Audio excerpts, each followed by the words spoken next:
You know that feeling when you're re-driving and someone cuts you off and you just want to scream at them, but then you realize they actually just driving a really beat-up old car, and you feel bad for getting so angry at them? You end up letting it go. Well, there's a 60-second Stoic mind trick that can help you do that more easily. It's called the view from above. When you're about to get angry at someone, imagine yourself literally looking down on the situation from above. How would a helicopter pilot or a drone operator view the situation? They would see the person who cut you off as just a small, insignificant dot in the grand scheme of things. You'd realize that your anger isn't really justified by the situation. In fact, Marcus Aurelius, the emperor philosopher, used to imagine himself as an ant to put his problems into perspective. He'd ask himself, what would an ant think about my problems? And he realized that ants don't worry about things like money or status or power. They're just busy collecting food and surviving.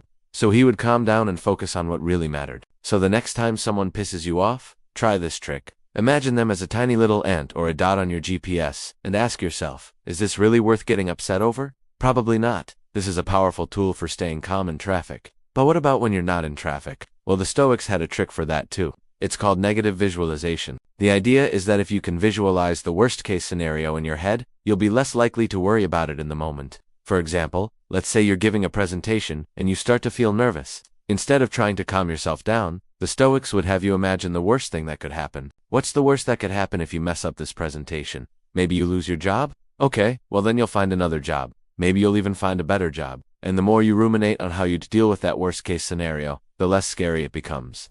This is a great way to deal with anxiety and fear because it helps you put things into perspective. You realize that most of the things we worry about are actually unlikely to happen, and if they do happen, we can actually handle them. So the next time you're feeling anxious, try negative visualization.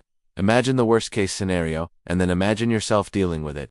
You'll be less scared and more prepared. And if you want to learn more about the Stoics and their amazing mind tricks, make sure to subscribe to my channel. Thanks.